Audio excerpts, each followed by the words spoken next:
Break में जाने से पहले हम बातचीत कर रहे थे इकोनॉमिक इश्यूज पे, लेकिन अभी वो एक रिपोर्ट देख लेते हैं। 26 मई को मोदी की हलफबरदारी तकरीब में शिरकत के लिए वजारत खारजा की जानिब से 7 ममालिक के सरबराहात को दावतनामा भेजा गया है। इस दावतनामे में पाकिस्तान के वजीर आजम नवाज शरीफ का नाम भी शामिल है, जिसका कश्मीर के सियासी लीडरान ने खैर मकदम किया है। अब सवाल ये उठना लाजमी है कि क्या नरेंद्र मोदी भी अपने सीनियर लीडर अटल बिहारी वाजपेयी की खारजा पॉलिसी पर चलते हुए पड़ोसी मुल्कों से रिश्ते बेहतर रखना चाहेंगे या उनका नजरिया कुछ जुदा होगा। पेश है एक रिपोर्ट। इंतखाबात के नताइज के बाद इख्तिदार वाली पार्टी की परफॉर्मेंस पर बात होना लाजमी हो जाती है और इसका आगाज हुआ मोदी सरकार की खारजा पॉलिसी से। खारजा सेक्रेटरी सुजाता सिंह की जानिब से भेजे गए हलफबरदारी तकरीब के दावतनामे में 7 ममालिक के सरबराहान को शरीक होने की गुजारिश की गई है। इस फहरिस्त में पाकिस्तान के वजीर आजम मियां नवाज शरीफ का नाम भी शामिल है, जिन पर हिंदुस्तान से रिश्तों को लेकर कई तरह के सवालात उठते रहे हैं। वजारत खारजा के इस कदम को सबसे ज्यादा सराहा गया कश्मीर में। रियासत के वजीर आला उमर अब्दुल्ला ने इस पहल को मुस्बत करार दिया है। जिस तरह से उन्होंने शुरुआत की है, मतलब स्वेरिंग इन सेरेमनी में सार्क मुल्कों के वजीर आजमों को मतलब दावत देना, ये एक बहुत बड़ी बात है और बहुत अच्छी बात है। और अगर इसी तरह काम किया जाए तो इसके नताइज भी जो हैं बहुत अच्छे होंगे। खारजा सेक्रेटरी की जानिब से दावतनामा अफगानिस्तान के सदर हामिद करजई को भी दिया गया है। करजई की जानिब से दावतनामे को कबूल करने की भी खबरें हैं, लेकिन चर्चा बना हुआ है पाकिस्तान को लेकर। जबकि कश्मीर में बीजेपी के साथ सरकार बना चुकी पीडीपी लीडर महबूबा मुफ्ती ने भी इस कदम पर मसरत का इजहार करते हुए इसे न सिर्फ कश्मीर के अवाम बल्कि पूरे जनूबी एशिया के लिए अच्छा इशारा बताया। मुल्क के वजीर आजम की तरफ से जो पाकिस्तान के वजीर आजम को दावत दी गई है कि हल्फ के लिए वो उनको यहाँ मदऊ किया गया है, मैं समझती हूँ ये न सिर्फ जम्मू कश्मीर के लिए या हमारे मुल्क हिंदुस्तान के लिए बल्कि पूरे बरसगीर के लिए ये एक बहुत ही नेक शगुन है। और ऐसा लगता है कि शायद ये जो एनडीए की सरकार बनी है, जो अटल बिहारी वाजपेयी जी के टाइम में जम्मू कश्मीर के हवाले से पाकिस्तान के साथ एक रिकंसिलिएशन का, एक सलाह सफाई, एक दोस्ती का जो माहौल कायम करने की कोशिश की गई थी, लगता है कि उसी की सिमत में ये कदम है। और हम उम्मीद करते हैं कि ये खाली एक सिंबलिज्म नहीं होगा। हालांकि बनने वाली हर नई सरकार की जानिब से पड़ोसी ममालिक को दावतनामे भेजने का सिलसिला चलता ही रहता है, लेकिन वजारत खारजा के इस बार के कदम को मोदी हुकूमत से जोड़कर देखा जा रहा है। और हो भी क्यों नहीं, बीजेपी के सीनियर लीडर और साबिक वजीर आजम अटल बिहारी वाजपेयी ने हिंद पाक रिश्ते को बेहतर करने की बड़ी कोशिश की थी और हुकूमत के इस कदम को भी अवाम गहराई की नजर से देख रही है। कश्मीर की हुर्रियत कॉन्फ्रेंस ने भी इस कदम की तारीफ की है और कश्मीर मसले के हल के लिए इसे जरूरी करार दिया। हम तवक्का रखते हैं कि जब ये नई हुकूमत अपनी जिम्मेदारियां संभालेगी तो सबसे पहले जिस तरजीही मसले पर वो अपनी तवज्जो मबजूल करेंगे वो बरसगीर का जो सबसे अहम मसला है वो कश्मीर का मसला है। हम तवक्का रखते हैं कि सिर्फ इन्विटेशन तक ये मामला महदूद न रहे, बल्कि इन्विटेशन से बढ़कर एक सस्टेन डायलॉग दोनों मुल्क इनिशिएट करें, और ताकि इस मसले के हल के हवाले से जहां दोनों मुल्क बात करें वहां कश्मीर क़यादत को भी इस अमल में शामिल किया जा सके। मोदी की हलफबरदारी तकरीब का ये दावतनामा भेजा तो गया है वजारत खारजा की जानिब से, लेकिन लोग इसे पड़ोसी ममालिक के साथ अच्छे रिश्तों की शुरुआत मान रहे हैं। भारी अक्सरियत से कामयाबी दिलाने वाले अवाम की उम्मीदें भी काफी बड़ी हो जाती हैं, लेकिन अब बारी नरेंद्र मोदी की है कि उनकी सरकार अवाम की इन उम्मीदों पर कितना खरा उतरती है। आलमी समय के लिए ब्यूरो रिपोर्ट के साथ मासूम सिद्दीकी की रिपोर्ट। नाज़रीन, आपने एक रिपोर्ट देखी किस तरह से वज़ीर आज़म नरेंद्र मोदी की हलफबरदारी की तकरीब में 7 मुल्कों के जो लीडरान हैं उनको दावतनामा भेजा गया है। लेकिन ब्रेक में जाने से पहले हम बातचीत कर रहे थे हिंदुस्तान के इक़्तिसादी माहौल पे और खास करके जो अक़लियतों का जो इक़्तिसादी सूरत हाल है उस पर डॉक्टर मुनीर साहब कुछ कहना चाह रहे थे। चलते हैं मुनीर साहब के बाद और उसके बाद इस मौजू पर वापस आएंगे। मुनीर साहब।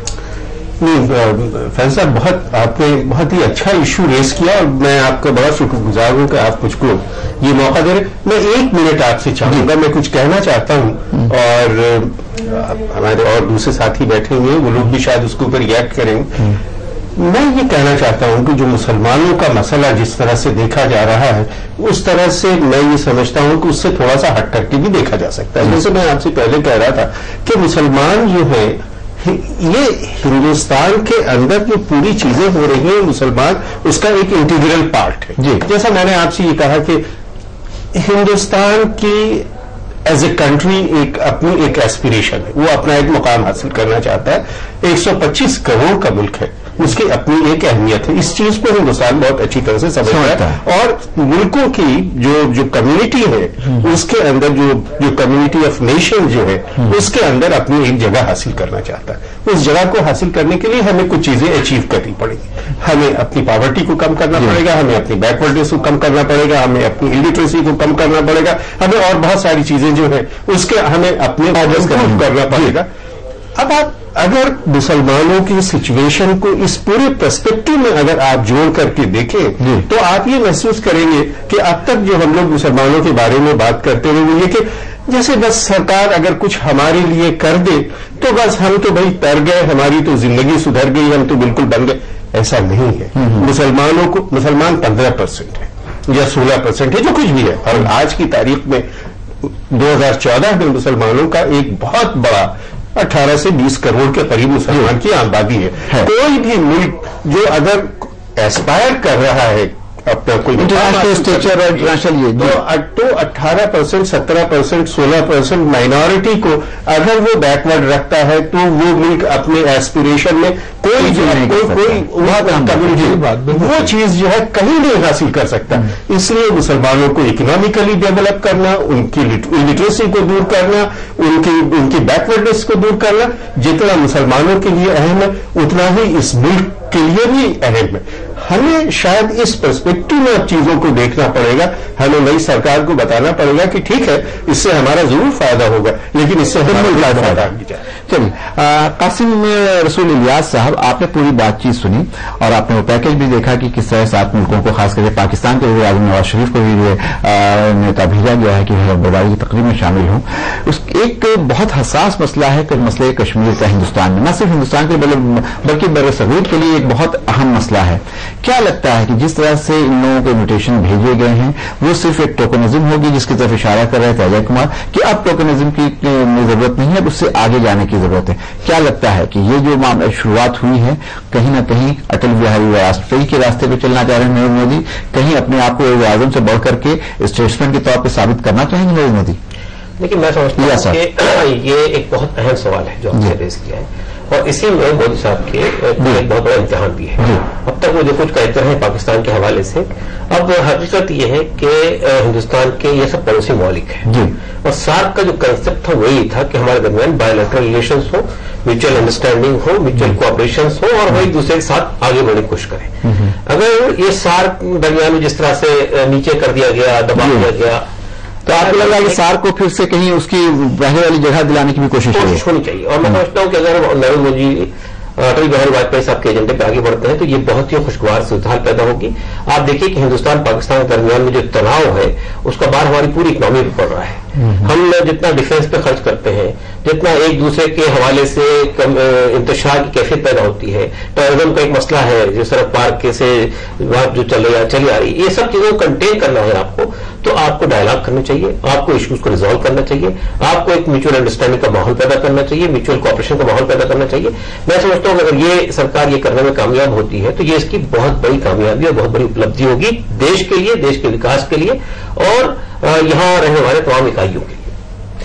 अजय कुमार साहब, देखिए, वेलफेयर पार्टी ऑफ इंडिया के जनरल सेक्रेटरी हैं और जो सियासत है हिंदुस्तान की उस पर काफी बारीक नजर रखते हैं कासिम रसूल इलियास साहब। उन्होंने कहा कि ये एक बड़ी अच्छी और बहुत मुस्बत पहल है और उम्मीद भी जाहिर कर रहे हैं कि इससे चीजें आगे जाएं, जैसा कि मुंशी साहब ने भी कहा कि चीजें इससे आगे जानी है। आपको क्या लगता है ये जो पूरी कवायद है नवाज शरीफ को और बांग्लादेश के वज़ीर आज़म को और अफगानिस्तान के सदर को न्योता देने की, वो सिर्फ टोकनिज्म है या उससे बढ़ करके है सार्क को मजबूत करने की, उसके साथ साथ कहीं ना कहीं पूरे इस खित्ते में हिंदुस्तान को एक अपनी जगह दिलाने की कोशिश है, या सिर्फ टोकनिज्म है? नहीं, देखिए, अभी तो इसको कहा नहीं जा सकता कि टोकनिज्म है, क्योंकि एक जो अभी आपने उमर अब्दुल्ला साहब को भी सुना अभी तो वो न्योता ही दे सकते हैं डे वन से, जैसे उन्होंने सबकी बात। आप उम्मीद क्या करते हैं कि इससे आगे जाएगा मामला? मैं दो चीजें देख रहा हूं। नहीं, उम्मीद तो मैं ये करूंगा कि बिल्कुल सार्क क्यों, एशियन आप जो पूरा क्षेत्र है उसको आप साथ लेकर के चले, क्योंकि अगर मैं मुनीर साहब की बात को आगे बढ़ाऊं कि अगर देश को तरक्की करना है तो जो लोग अक़लियत की बात कर रहे हैं, जो 15% 18% लोगों की बात हो रही है, उनको भी साथ लेके चलना होगा। और अगर आपके पड़ोस में शांति नहीं है तो भी आर्थिक एजेंडा इफेक्ट होगा और आप प्रगति नहीं कर पाएगा हिंदुस्तान। तो उसके लिए आवश्यक है कि जम्मू कश्मीर आपके बेहतर रिश्ते हों। इसके अलावा मैं एक चीज और बताऊं, आप देखिए हिंदुस्तान और पाकिस्तान, हम जिस नजरिए में उसको देखने के आदी हो गए हैं, उसके लिए चाहे जो भी लोग जिम्मेवार हैं, बहुत ज्यादा सहयोग के द्वारा एक दूसरे को आर्थिक, आपको गैस चाहिए पाकिस्तान में बहुत, कहीं ना कहीं एक दूसरे के ऊपर डिपेंडेंट है। और मैं एक बात यहां पे और बहुत मौजू कहना चाहता हूं कि न सिर्फ सार्क मुल्क, देखिए आप भी मिडिल ईस्ट में काफी लंबे अरसे तक रहे हैं और मैं भी रहा हूं। मैं एक वाक्य का यहां पे जिक्र करना चाहूंगा कि वहां के एक बहुत ही सीनियर मिनिस्टर ने मुझसे यह पूछा सवाल कि अजय आप मुझे बताइए, आप हिंदुस्तान से आते हैं और मैं ओमान का वजीर आजम हूं, हम और आप इंग्लिश में क्यों बात करते हैं, हम और आप हिंदी में क्यों नहीं बात कर सकते थे? हमारे मुल्क में स्टैंप आपके यहां का चलता था, रुपया आपके यहां का चलता था, लेकिन आपने हमें छोड़ दिया और ब्रिटिश हुकूमत ने हमें अपनाया और इसकी मजबूरी है कि हमें और वक्त आ गया है कि आपस में क्या करें। ज्योग्राफिकली हम ज्यादा नजदीक हैं, कल्चरली हम ज्यादा नजदीक हैं, लेकिन आर्थिक रूप से हम यूएस या यूके की इकोनॉमी से जुड़े, क्योंकि 1855 में यहाँ ब्रिटिश बैंक आकर के अपना ब्रांच खोला है। थोड़ा कम है तो जरा से हम इलियास मलिक साहब से जानने कि इलियास मलिक साहब की पूरे सिचुएशन को, जिस तरह से हलफ बर्दारी में लोगों को बुलाया गया है, जिस तरह के सिग्नल्स दे रहे हैं नरेंद्र मोदी, बिल्कुल मुझे लगता है कहीं ना कहीं राइट डायरेक्शन में चीजें जाने का एक चीजें दिख रही हैं, सही सिम्त में जा रही हैं।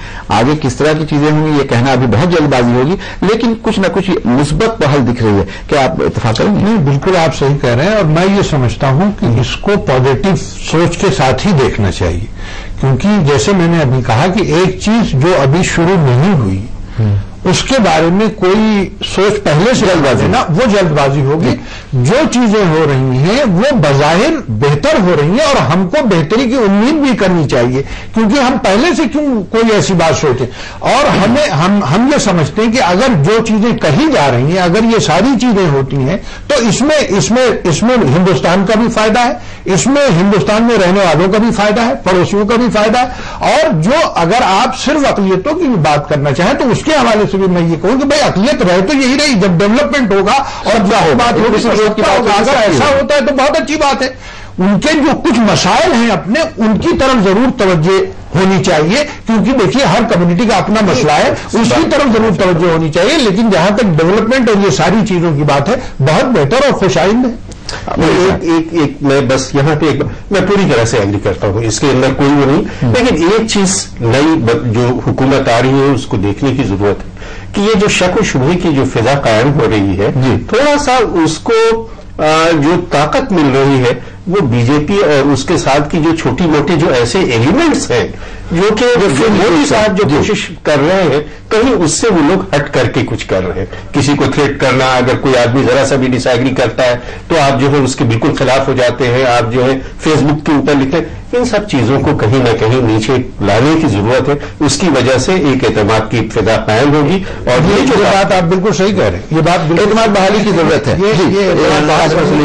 ये जो बात चल रही थी सार्क के ममालिक के साथ ताल्लुकात की या नेबरिंग कंट्रीज की, तो मेरा मानना यह है कि इस वक्त सिचुएशन क्या है आप देखिए, श्रीलंका है, इवन नेपाल, पाकिस्तान है, ये सब हमसे थ्रेट महसूस करते हैं। अगर इस पूरे खत्ते के अंदर हमारी हैसियत एक बड़े भाई की होती है, ताल्लुकात बंवार करने की होती है, तो न सिर्फ ये कि हमारे पूरे खत्ते के लिए फायदेमंद चीज होगी, बल्कि जैसा कि आप अर्ज कर रहे थे कि आप जो फरमा रहे थे कि पूरे इलाके की लीडरशिप हमें अमेरिका के और दूसरों के एजेंडे को बरकरार नहीं जाना चाहिए, अपना खुद का एजेंडा तय करना चाहिए।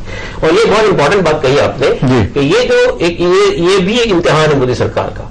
इनके यहाँ जो हिंदुत्व का एजेंडा लेके चलने वाले लोग थे, विश्व हिंदू परिषद है, बजरंग दल, इनको किस हद तक ये कंटेन करते हैं, یہ ایک بہت بڑی سوال ہے، اس لیے کہ آپ جو تو ناظرین ابھی آپ یہ بحث دیکھ رہے تھے، بہت وضاحت کے ساتھ یہاں پہ لوگوں نے بات کی، اور ایک بات بالکل طے ہے جو لوگوں کا یہاں پہ لبولواب ہے اس پورے گفتگو کا، وہ یہ کہ جو چیزیں ہو چکی، جو انتخابات کے دوران کیمپین میں جو چیزیں ہوئیں وہ اپنی جگہ پہ تھی، اب ایک سرکار آ گئی ہے، ایک چنی ہوئی سرکار ہے، اور اس سے اب خدشات سے زیادہ امیدیں ہیں لوگوں کو، اور اچھی امیدیں ہیں، جیسا کہ پروفیسر منیر صاحب نے کہا، الیاس ملک صاحب نے کہا، اجے صاحب نے کہا، اور قاسم رسول اللہ صاحب نے کہا کہ ہم سب کو یہ امید ہے کہ اب ملک کو نہ صرف یہ کہ پورے اس خطے میں بڑے صغیر ہیں، بلکہ دنیا میں بھی ایک بڑی طاقت کے طور پہ جگہ دلانے میں نریندر مودی پوری طرح سے کارگر ہو سکتے ہیں۔ لیکن یہاں ایک رائڈر بھی ہے، ایک خدشہ بھی ہے کہ جو منیر صاحب نے بھی کہا، جو الیاس ملک صاحب نے بھی کہا، قاسم رسول اللہ صاحب نے بھی کہا کہ جو گروپ چھوٹے موٹے ہیں، جو فضا کو خراب کرنے کی کوشش کرتے ہیں، جو